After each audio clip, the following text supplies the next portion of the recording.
Hello and welcome to Cinema Savvy and a brand new review. And it's myself, George, and it's just going to be me tonight. So I'm live streaming a quick review for the 2019 film Green Book. For anybody who's not seen this or doesn't know what this is about, this is in the Oscar categories for this year. It's got 5 nominations for Best Picture, Best Actor, Best Supporting Actor, Best Screenplay, and Best Editing. So this is a film that over the next couple of weeks you're gonna hear a lot if you haven't already. This is one of the favourites. I just want to get a quick review as I was looking to see this last night. Chris hasn't got to it yet, so I'm sure in our Oscar live stream it will be something with debate, especially with his love for Lord of the Rings and how Viggo's got nominated for Best Actor. So for anyone that doesn't know, hasn't seen it, doesn't know any details about this plot, it's set in 1962. You've got the musician Don Shirley, and he is going on a tour of the sort of the deep south of America, and he hires sort of Tony Vallega, who is a kind of bit of a bouncer, a bit of like a tough guy, sort of that Italian New York accent, and he is kind of his driver slash bodyguard slash essentially friend. So what the film ends up being, it feels in the sort of the politest terms like a buddy film, but this isn't the standard buddy film. This is tackling stuff such as race, and it's also up for Oscars. It's not your sort of bog standard two buddy cops, that kind of comedy vibe. This is quite like a serious drama, and there's some really light moments. It's a very, very, very enjoyable film, and I really enjoyed it. That's me giving my honest thoughts into it, but I think not doing a single review for quite a while. I'm trying to start off with the plot, so that's essentially the entirety of the film. It's like a buddy film driving across. Think back to some sort of like classics where you've got the sort of the duo, the partners. You don't see them in this Oscar picture, and to get one like this based off real life as well, tackling things as race, it's quite not necessarily important, because I think it is important, but it gives you this kind of flavour that we haven't really seen in Oscar season. I'm struggling to look back. I mean, we had Stan Ollie a couple of weeks ago, which has unfortunately been horrendously overshadowed at Oscar season this year. BAFTA, Steve Coon's on there for Best Actor, and that was kind of similar. This duo sort of travelling up down the country at quite a tough period, a different era. Obviously, we all know about Laurel and Hardy. Not many people know about Don Shirley. I didn't. This was new to me. Tony Valilega, I didn't know much about him. Turned out he's a real actor as well. So this was something where I'd heard a lot of attention. I didn't know anything about it. And then I saw a trailer for it a couple of weeks ago at the cinema when I was watching Stan Ollie, and I thought, this looks like it's going to be good fun. Heard a lot of things about it, and I thought, well, you know what, it's worth a crack. So I was able to see it yesterday, and I had such a great time. I think a big thing I want to speak about is Mahershala Ali. He has been winning sort of supporting actor almost every event. I think he's got it nailed on this year. In our predictions video, I've gone for him. Chris has gone for him. Tate's gone for him. He is right now easily one of my favorite actors. Everything I've seen from him, it's encouraging. I love him. Even in Spider-Verse, he had an animated role, and he had one of the best emotional moments in that entire film. And that's something that I really enjoyed. And seeing him more on my screen, if anybody is watching True Detective Series 3, my word, it is one of the true great shows. It's on par with the season 1. He is playing the protagonist in 3 different timelines, and he's already won his Emmy. We're talking about when actors have great years. This guy's going to win the BAFTA next week. He's going to win the Oscar. He's going to win the Emmy, and he's already won his Golden Globe. He's just going to dominate, and I love seeing him in this. He played this character so well, and considering I watched 5 episodes of True Detective in the week leading up to this, seeing him in something different after you've seen so much of him, one thing was, it was just great. It showed sort of his diversity as an actor, where if you look at the real life story, not much was known about Don Shirley, and Mahershala Ali's kind of apologized for some reason, and there's some issues with the family. I'll get to that later on, but he took this interpretation of the character of the real life person. He did it so well. And one question I've been sort of trying to find the answer to is if he learned the piano or not for this, because there's some really good piano scenes. It may have been, it may have not. I've done some research, but I haven't done enough to get the answer to that one. But I thought Mahershala Ali is stupendous. He is such a good actor. He's versatile. In this film, he plays a very sort of uptight. He is the famous musician, very upper class, but he plays it so well. And there's this terrific scene in The Rain of him and Viggo, where it's essentially the Mahershala Ali winning his Oscar. It's so well done. And, it's such a sort of I say difference to Oscar season, but this does tackle themes you've seen across films before, such as racial issues. We've had Black Klansman last year. There's up for a lot of things. I rewatched that again. That was really good still. This is a film that I think a lot of people will be talking about in years to come, because it was just a very enjoyable film. It's not your, I don't want to say typical Oscar bait, but this is a film you could probably put on any time of the year and you'll have a really good time watching it. And I think this is going to stand the test of time. This will be a film people talk about. It won Best Musical / Comedy at Golden Globes, which I don't agree with being a comedy. I see bits in there, but the Golden Globes has always been an absolute farce for things like that. But I thought that was something that it's given it a bit of potential. It's got a little bit of form heading into the Oscar season. And then we've got Viggo Mortensen, who is playing Tony Valilega, and I thought he's great. You know, if you look at, I haven't seen enough of his career, so it's kind of politely said harder for me to sort of see how diverse he is. But when I think about Lord of the Rings, I think back to Aragorn. To see him as this, it was so different. You'd never know. If you just took two people, you say, oh, they look similar. The voice is nothing like his accent, so convincing. He's just great in it. He plays that gangster. Like, you'd be intimidated by him. And there's some really good scenes where the chemistry between Mahershala Ali and Viggo come from the differences within their characters, tackling issues as race. You know, Viggo is this kind of this lump guy Italian, you know, slightly racist. He doesn't think too much about for other people, more himself, his family. And then when they meet, it's the whole clashing, the polar opposites coming together.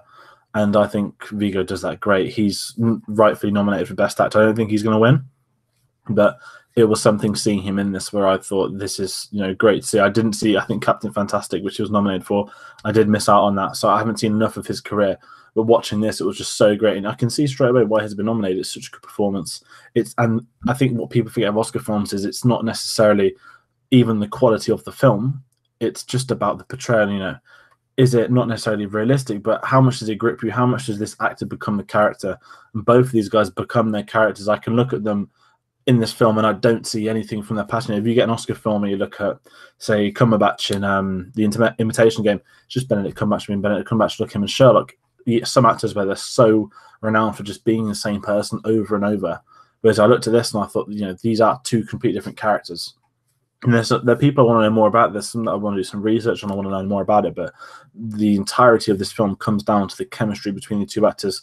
You can have two great performances. You could have two of the best actors in the world, but if there's no chemistry there, you're not going to buy it. It's not going to work on screen. It's not going to be nominated for anything, let alone people care for him. Credit where credit's due for Dr. Peter Farrelly for bringing us on this journey. And it was just a really pleasant experience. You kind of feel like a third wheel, like you're watching it with them, you're going on tour with them.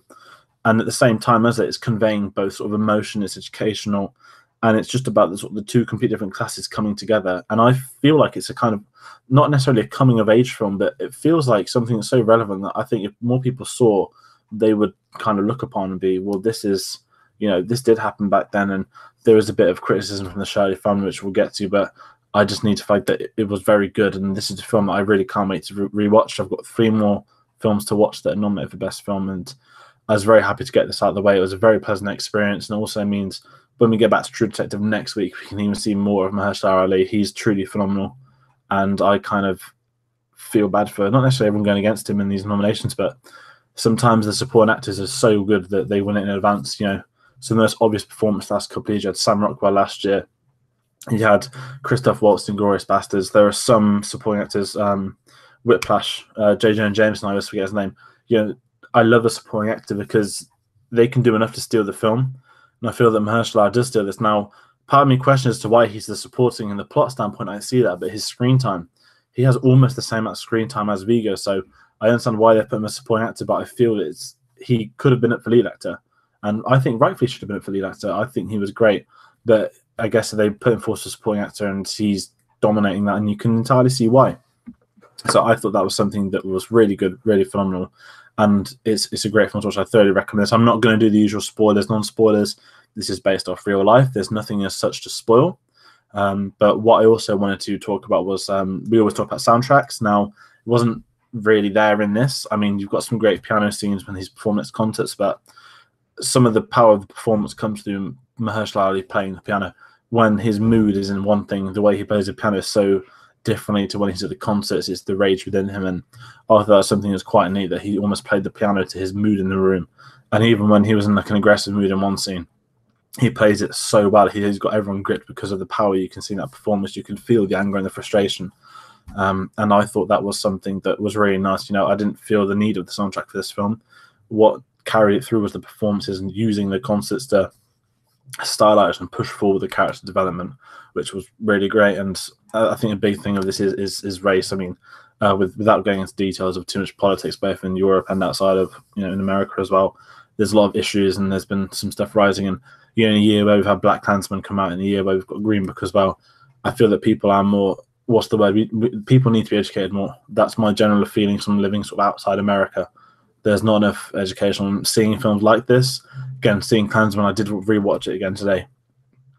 It's kind of hard to believe the situations that, growing up today in this era where, well, from myself, there are still nasty people out there, but for someone that's kind of, had those friends, I couldn't imagine it living in and having the experience of what people did in that kind of 60s America. And this film is so good at doing it. And it's with Mahershala Ali that there's a scene where V goes like, I'm blacker than you are. They go into detailed lives, and you kind of sit there and think, well, I can see what he's saying, but it's so bad. And then Mahershala Ali steals it. I'm not going to spoil that bit, but it's really worth watching. But when this tackles the sort of the races, especially going down south in America, I thought that was something that I thought was great. It was educational. Again, I see so much stuff with modern day now about how America was back in the 60s. Even Doctor Who last year did a really good episode.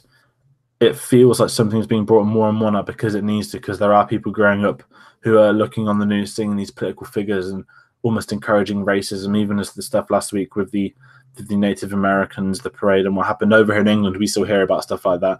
We see it, it's appalling, it's disgusting. And a film like this, it has that integral theme of racism, but didn't necessarily put it to a side, but you can watch this film and it will echo back the themes of race, but at the same time, it's like a learning curve. The character of Vigo, his character development is what makes this film. You look in from the opening scene to the final scene, even with his family, and I think what makes him more of an influence is that he's not even a white American, he's of Italian American, and even their opinions towards people is discussed multiple times in this. And I just thought it was really good, and something that this, with Oscar season, something people should be aware of, people should be going out their efforts to see, and something I really believe people will want to watch. And I think, it's not done too bad domestically, some Oscar films don't, but I thought this is a film that over the years more people watch, more people sort of be educated by, and it will, fingers crossed, open the doors to a better society, because that's one of the things we all want from this. Now, I don't know how to layer this. It's quite a short review. I'm kind of waffling on by myself. But I don't really have as much criticisms for this. I thought the script was great. I can see why it's an original screenplay. There are some controversies which I think should be brought up. Now, the family, so more the brother and nephew of Don Shirley, have sort of chastised this film, said it's inaccurate. There are inaccuracies flying everywhere. He didn't do this. He didn't treat him as a friend. It was what he treated him as someone he was employed by. So all this stuff coming out now, which is a shame. There's been other controversies with the director and how he's kind of acted on set. Nothing like a Bryan Singer at all, but still some questionable things from his past have arisen. Now, there is some sort of bad press circumcising with this one, but I feel, watching this from an outside isn't anything that I really liked what they did on screen. Now, if it is inaccurate, it's inaccurate. Some films are, some films thrive off it.